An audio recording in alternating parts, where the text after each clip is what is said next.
날로 예정된 오늘이 11일이죠. 내일이죠. 방송하는 시점으로 보면 국회의 개원인데 현재까지 분위기로 보면 민주당이 단독 개원할 가능성이 높아지고 있어요. 민주당 단독 개원이란 말은 좀 바꿨으면 좋겠어요.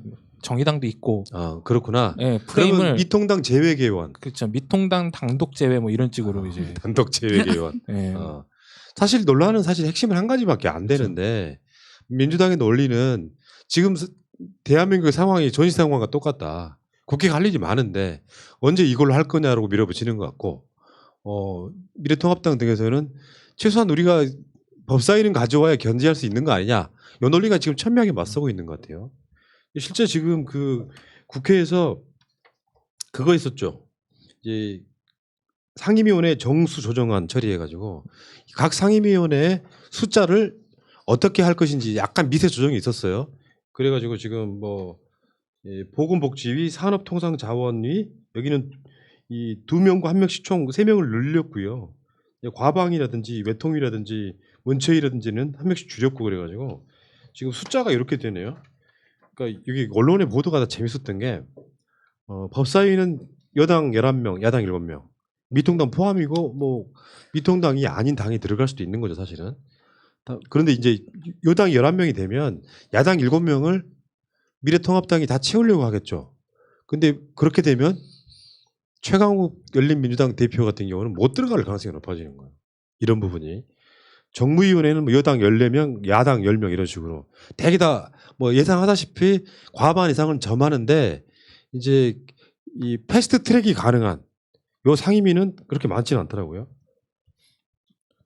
이게 뭐 55점 그러니까 전체 비율이 이제 60%가 넘어야 이제 패스트트랙이 가능하다고 돼 있는데 그 비율로 보면 대부분 이제 58% 선에서 이루어지고 있어서 보면은 이제 이거를 이루려면은 뭐 정의당과 열린민주당 합쳐가지고 한 명씩을 할 수는 있지. 배분하면 거의 다 할 수 있기는 하더라고요. 5분의 3이 180석이죠 원래. 네. 그럼 민주당 지금 177석이고 국회의장도 있잖아. 사실은 178에 가까운 거고. 그렇죠. 178? 그러니까 177이라고 봤을 때 여기 열린민주당이나 정의당 등과 살짝만 연합을 해도 사실은 다 가능하다고 보면 게 맞겠죠. 그러니까 우리 진보 블록은 실은 188석을 가지고 있는 거죠. 그러니까 3석, 6석에서 9개 더하면은 거기다 국회의장까지 하면은 188 정도로 지난번에 그러니까 그 개원을 요구한 지난번에 4+1이 등장했잖아요. 예. 이제 그런 거 보면은 우리는 188 내지 많게 보면 190을 가지고 있다. 거기에 이제 실은 개헌을 하려고 하면은 10명만 더 추가하면 됩니다. 그러니까 산술적으로는 하지만 개헌이라는 게 기본적으로는 여야 합의 사항이기 때문에 합의하는 걸 원칙으로 하기 때문에 아마도 우리는 충분한 숫자를 가지고 있는데 아까 말씀하신 대로 이제 상임위 중심의 국회 운영이 원칙이기 때문에 상임위에서 패스트트랙을 보낼 수 있는 4개의 상임위를 제외하면 나머지는 어쨌든 절대 가반을 가지고 있습니다. 그래서 그 상임위 안에서 표결이 진행됐을 때 그 위원장에 관계없이 우리가 주도할 수 있는데 특히 법사위가 중요한 거는 그 자구 심사 체계를 자구 체계 심사를 그 근거로 법안을 자꾸 계류시키는 거죠. 통과를 안 시키고. 이제 그 문제 때문에 아마 김태년 대표를 비롯해서는 절대 이거를 우리는 넘길 수 없다. 굉장히 강경하게 지금 나오고 있고 거기에 대해서 국민들이 응원을 많이 하는 것 같습니다. 네, 자꾸 뭐 글자와 표현 자구. 뭐 이런 거죠. 이게 이제 정확한 개념이 없으면은 자구라고 표현하게 되는데 정확한 발음은 자구가 맞죠. 자구. 네. 자꾸 자크? 근데 지금 그 상임위원회 보면요 이런 심리는 분명히 있어요. 아예 하려면 18개 상임위원회 다 가져와라. 요거 사실 민주당 지지층의 이야기인 거고. 과거에 주호영 대표가 네. 그 얘기를 했었죠. 요렇게 실제로 가게 되면 조중동 등이 어마어마하게 반발을 하겠지만 저는 이게 일시적일 거라고 생각해요. 차라리 민주당한테 다 맡겨보고 욕도 민주당이 다 먹게 하자. 이렇게 될 수도 있다고 생각하는데 사람 기본 심리는 있잖아요. 법사위를 제외하고 나도 어느 상임위 하나 주고 싶은 데가 없는 거야. 볼래요? 법제사법위원회, 정무위원회, 기획재정위원회, 교육위원회, 과학기술정보방송통신위원회, 외교통일위원회, 국방위원회, 행정안전위원회, 문화체육관광위원회, 농림축산식품해양수산위원회, 산업통상자원중소벤처기업위원회 보건복지위원회, 환경노동위원회, 국토교통위원회 이걸 어디를 버려 어디를? 그러니까 만약에 푸나님 어디 들어가고 싶으세요? 여기 들어간다고. 법사위. 겁먹들었어. 아니야 그게 아니라 법사위를 들어가서 윤석열한테 꼭 하고 싶은 말이 있거든요. 그런 상황이 되면 내가 얘기할게요. 나 참. 근데 실은 법사위 가서 활동하는 분들은 우리가 좀 플러스 박수를 좀 줘야 됩니다. 왜냐하면은 특히 지역구 의원들 중에서 자기 지역구에 뭔가 좀 그 지역 발전을 하려면 여기 있는 국토교통위원회나 산자위 여기 들어가는 게 제일 그 노른자이라 생각하거든요.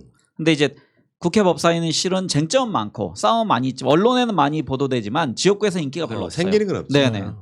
그래서 그 법사위가 제일 관건이 되지만 그 아까 말씀하신 대로 모든 상임위가 다 중요합니다. 하나하나 따지면 소관 상임위를 따져보면 여기서 환노위 별로 중요하지 않을 것 같아. 노동 문제, 일자리 문제 굉장히 중요한 겁니다. 보건복지위원회 이게 바로 그 복지 경제 복지 정책과 관련이 있는 곳이거든요. 그런 식으로 하나하나 따지면 다 중요합니다. 그러니까 살짝 민주당도 부담이 있는 거예요. 끝까지 확 밀어붙이면 이게 민주당 입장에서는 지금 구호는 그렇게 돼 있는 거잖아요. 당신들이 그렇게 안 들어오면 우리는 상임위 다 우리가 가져올 거야. 이렇게 하고 있긴 하지만 부담은 있는 거라고 생각해요. 없겠어요. 당연히 있겠지. 아니 이거 합법적인 개원인데 계속 방해하면 단독으로라도 개원하겠다 하는데도 야당 측은 계속 어느 상임위원인지 알아야지 명단을 제출할 거 아니냐 이런 식으로 나오는 거는 그러면 어떻게 해야 돼요? 아니 그러니까 제 말씀은 결국 이게 법사위가 조금 마지막 관문 깔딱 고개가 될 것 같은데 21대 국회에서 일 좀 해보라고 밀어주신 거 아니겠습니까? 그러니까 그냥 문 대통령 후반기에는 너네들 일 좀 해봐라. 20대 국회가 보여준 그 꼴 보다 못해가지고 힘 실어준 거니까 네. 그런 의지를 모아서 법사위 그냥 밀어붙이고 대신 성과를 좀 잘 내는 국회가 되면 보답하는 거 아니겠습니까? 네. 그러니까 이게 지금 역사의 기로에 서 있다고 봐요. 사실상 미래통합당이 합의해 줄 상황은 아니에요. 그러니까 이게 이제 수싸움 같은 건데 예를 들어서 민주당이 그런 식으로 밀어붙이면 또 거기에 미래통합당의 아젠다가 작동을 하고 프레임이 작동을 할 텐데 어떤 프레임이 먹히느냐예요. 상황은 급하고 지금까지 사상 유례없는 강력한 여당 만들어준 것에 대한 국민의 민의는 책임지고 해라. 이런 거라고 보면 법사위가 거리로 되어 있긴 하지만 서로 명분 쌓기 하는 거거든요. 나는 근데 지금 민주당이 명분을 갖고 있다고 봅니다. 그 명분 자체가 밀어붙여도 그렇게 여론이 출렁거릴 만큼의 어마어마한 리스크가 아닐 거라는 거예요. 그러니까 지금 민주당 입장에서는 명분 쌓기 하는 걸로 이제 그 시한까지 들어오지 않으면 우리는 단독으로 아까 말한 것처럼 미래통합당을 제외하고 일단 개원하겠다 이렇게 나오는 상황에 쫄 필요 없다는 거죠. 간단히 말하면. 네. 그러니까 오히려 이거 법사위원장 뺏기고 이제 밀리는 듯이 하면 오히려 여론이 질렁거리겠습니다. 역풍을 맞을 맞아. 거라고 생각을 해야 될 거예요. 민주당은. 그러니까 실제적으로 이 싸움에 관련돼서는 법사위원장 가지고 싸울 거라는 건 예견이 됐던 거잖아요. 예전부터. 그러니까 이거 내주면 끝인 거라고 생각을 할 거고 지금 현재 타협안은 없다라고 봐요. 서로. 그렇지. 이거 주면 저거 해줄게 뭐 봐줄 뭐 이제 바둑에 패싸움에서 줄 패감이 없어요. 그러니까 그런 것처럼 이거는 뭐 물러서면 안 되는 서로이고 이미 여당은 이제 11대 7이라는 숫자적인 어떤 위원장 배분에도 합의를 했기 때문에 이건 물러난 거라고 봐요. 이것도. 그래서 줄 만큼 줬기 때문에 여기서 물러나면 더 안 되고 국회는 지금 이제 시간에 급하게 할 일이 많은 상태거든요. 어찌됐건. 그래서 물러나면 오히려 역풍을 맞는다라는 각오로 단호하게 갔으면 좋겠습니다. 민주당이 그 명분이 있다는 건 뭐냐면 20대 국회가 욕을 바가지로 먹었던 대표적인 원인이 여상규 때문이에요. 그러니까 여상규 효과라고. 지금 야당한테 법사위를 맡겨놨더니 국회가 일하라 뭐 이런 표현들 하잖아요. 국회가 일하라는 표현 중에 90%는 뭐냐면 법안 만들어내는 거거든요. 국회의원의 역할인데. 근데 그것이 여상규의 이제 게이트 키핑에 맡기는 바람에 안 됐던 것이 일 안 한 국회가 된 상황이었거든요. 그러니까 여상규를 중점적으로 부각시키면서 최소한 법사위는 우리가 가져올 거다. 지금 어디까지 얘기가 나왔냐면 법사위만 우리한테 주면 더 중요한 수도 있는 상임위 몇 개 더 양보할 수도 있다. 이런 얘기가 나오고 그렇죠. 있는데 저는 이렇게 생각해요. 서로 시간 주다가 10일 딱 지나고 나면 민주당이 주도해가지고 진짜 18개 상임위 가져오는 사상 초유의 어떤 혁명적인 개혁이 일어날 수도 그래야 있다. 이렇게. 됩니다. 그러니까 조용 대표 입장에선 별로 명분이 없어요. 그러니까 전에 본인의 발언도 있고 그다음에 나중에 지금 나름대로 국회의장이 중재를 해서 계속적으로 여야 협상을 하는 과정에서 딱히 자기들의 주장이 먹힐 만한 논리적 근거를 지금 찾고 있지 못합니다. 그래서 시간 끌기를 통해서 초조해지는 여당을 통해서 자기들이 원하는 법사위를 가져가려고 하는데 여기에 김태년 의원이나 그 이해찬 대표가 아주 강하게 그 선을 그음으로써 그건 협상의 대상이 아니다. 그리고 그 초선 의원 중에 지금 율사 출신 그 이소영 의원이 국회 그 헌법 49조 조항을 아주 적절하게 제시를 했어요.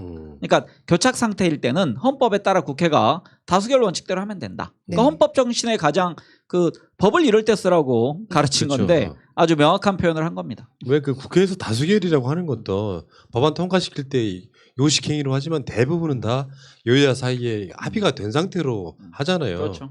그러니까 의석이 무슨 뭐 표결 이런 거는 사실 마지막 수단인데 마지막까지 가자는데 어떻게 해요? 그렇게 하면 되는 거지. 그러니까 우리 그랜드 태년께서 뭐라 그러셨냐면은 법대로 원구성하겠다. 어떤 진통과 희생도 감내할 것이다. 이 표현 굉장히 저는 중요하게 봐야 된다고 생각해요. 진짜로 18석의 상임위원장을 다 가져올 수도 있다라고 하는 최후 통첩인 거라고 보는데 어쨌건 12일 날 6월 12일 날 그런 일이 일어나기를 바라겠습니다. 그러니까 네. 이 말씀 하나 추가하겠습니다. 그러니까 국회의 모든 과정은 일단은 양당 간의 그 특히 원내교섭단체 간에 의제를 먼저 발안하고 그다음에 협상을 하고 그다음 표결이라는 과정을 거쳐야 됩니다. 근데 만약에 협상이 결렬된다 그러면 어쩔 수 없이 두 번째 과정에서 협상의 기간이 도가되면 어쩔 수 없이 표결할 수밖에 없는 구조죠. 왜냐하면 국회는 결국은 최종 결정은 표결로 해야 되거든요. 네. 그러니까 그 3단계를 거치는 것 자체에 대해서 지나치게 왜 지금 원내대표가 여기에 대해서 협상을 하고 있냐. 중요한 과정입니다. 그러니까 그 3단계를 늘 거치는 거기 때문에 표결로 가기 위한 명분 쌓기용으로도 협상을 하는 겁니다. 그래서 항상 그 의제 발안, 협상, 표결 이 절차를 거쳤고 이제 12일이 표결 나올 상황입니다. 그러니까요. 네, 이해찬 대표도 한 말씀 하신 게 이게 지금 코로나 3차 추경 때문에 더 미룰 수도 없다. 그 12일 이후에는 그냥 단독으로라도 진행하겠다라고 말씀하셨습니다. 그러니까 내가 봤을 때는 살짝 망설이는 게 있는 거예요. 다 가져갔을 때 쏟아질 비난에 대한 두려움이 있는 건데 이럴 때일수록 국민들이 더 힘을 실어줘야 되는 거예요. 그렇게 갑시다. 괜찮다. 그러니까 내가 그래서 어제 방송에서가 그런 표현을 했어요. 어차피 미래통합당 없이 국회를 개원하는 거나 상임위원장 배분하는 거나 이런 것들이 결국은 그렇게밖에 갈 수가 없는데 질질 끌려오는 것보다는 항상 주장이 그런 거거든요. 미래통합당이 어쩔 때는 그래 우리가 잘못한 게 많았어. 지금 연속 그 전국 선거 3연패 한 거 아니에요. 참패했단 말이에요. 지방도 그렇고 그러면은 책임지고 우리 1년 정도는 민주당이 하라는 대로 다 하게 해줄게 하는 게 훨씬 좋은 전략이라고요. 그러니까 들어오긴 들어올 거면서 질질 끌려오는 거랑 자발적으로 오는 거랑 다르잖아요. 멍청한 짓이다. 민주당이 조금 더 담대하게 나가도 된다고 생각합니다. 왜냐? 보셨다시피요. 저쪽 수구 세력들은 여론조사 등을 통해서 민주당의 180석은 과다는 여론을 막 부추기긴 하지만 사실 제가 말씀드린 것처럼 전 국민한테 지지를 얻는 건 불가능해요. 민주사회에서는. 그러면 뭔가 국회가 정체되어 있다고 느끼는 사람들 뭐 중도층이든 우리 세력이든 간에 이 사람들 봤을 때는 일사천리로 가는 것이 민의라고 생각하는 게 맞습니다. 그러니까 믿고 가면 된다고. 계속 상대방을 막 너무 배려하다 보면 협치네 뭐네 이런 소리는 들을 수 있겠지만 결국에는 지지층에도 부합하지 못하고 중도층에도 부합하지 못한 상태로 저렇게 안 끌려올 거면 그러니까 이 국회에 안 들어올 거면 우리끼리 단독으로 갈게 하고 담대하게 가야 돼요. 그러면 지지율이 더 올라간다니까. 맞습니다. 근데 주호영의 입장에서 한번 생각을 해보세요. 주호영이 과연 내일까지 원이 그 이제 개의할 때까지 협상에 동의해 줄까요? 저는 안 해준다고 생각합니다. 왜냐면은 그러면 당내에서 지도력을 상실하게 돼요. 그럼 주호영도 실은 원하는 게 뭐냐면 여당이 단독으로 개원해 주길 바랄 수도 있습니다.